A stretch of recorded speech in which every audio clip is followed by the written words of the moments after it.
Hello, everyone, and welcome back to another exciting episode of Where God Stands.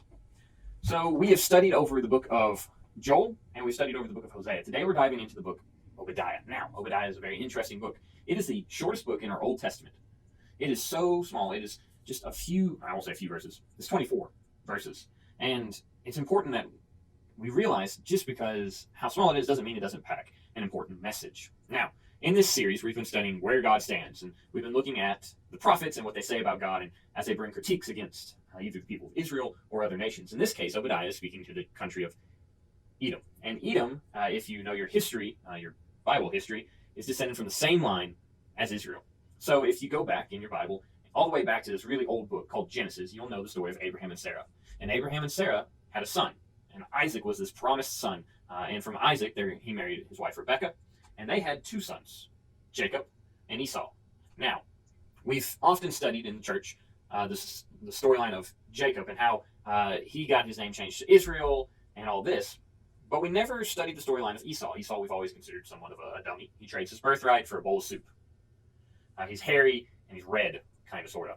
And so we see Esau, and his storyline, we get told that his name becomes Edom, E-D-O-M, Edom. And just as in Esau and Jacob's relationship, we see that there was a bad relationship there. One, Jacob tricks Esau, and on the other hand, Esau gets angry at Jacob. And so Edom and Israel have this rocky relationship. Even though their forefathers share kin, were brothers, they don't work well together. In fact, they very much dislike each other. In Numbers chapter 20, when Moses is coming through the land, he asks if they can pass through the Edom country, and Edom was like, no, don't come near us. One thing that it's necessary for you to know about is that Edom is a very prideful nation, and a lot of people attribute their pride to the fact that they lived up in these hills and these mountains. And Obadiah will address this as he speaks out against Edom. But they almost lived like they were carved into the side of the mountains, and they were very high up, and they would look down on people all the time. And so it was a very common occurrence that if you were prideful or whatever, you would look down on people. They literally lived up in a mountain to look down on people. And so they're prideful, and they have a bad relationship with Israel. And so Israel's trying to come into their promised land, and Edom's like, no. Well, we know that Israel eventually makes it into the promised land, and they get established. Now, this is where our story kind of comes into place.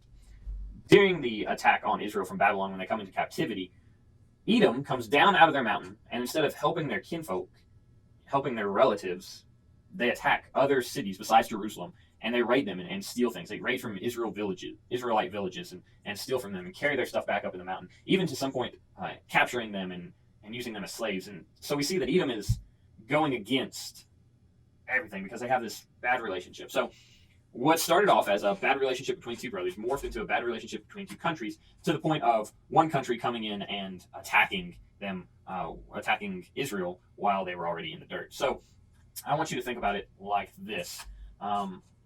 We'll just use the sibling analogy.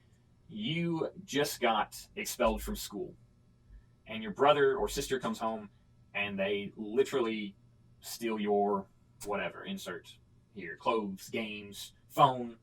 They take it from you and won't give it back. So it's this kind of getting kicked while you're down sort of thing. And so Edom is beating up on Israel, and Obadiah comes in and speaks out against them and prophesies for them. And that's what we're going to be looking at in these next two classes as we study the book of Obadiah, his prophecies against Edom, and also we'll see that it goes into all the other nations into our second video.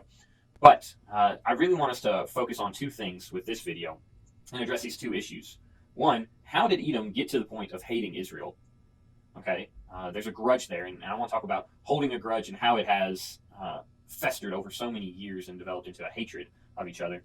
And then two, I want to talk about their pride, and how is pride a bad thing here, but being proud of your country or being proud of a Christian or being proud of certain things bad other places? So why is the pride bad here, and why are grudges bad? Those are the two questions that we're going to be attacking in our Zoom class as we look at this story of Obadiah and his prophecies against Edom. That's all the time we have. Thank you so much for joining us, and we know that this is where God stands. Are you in good hands?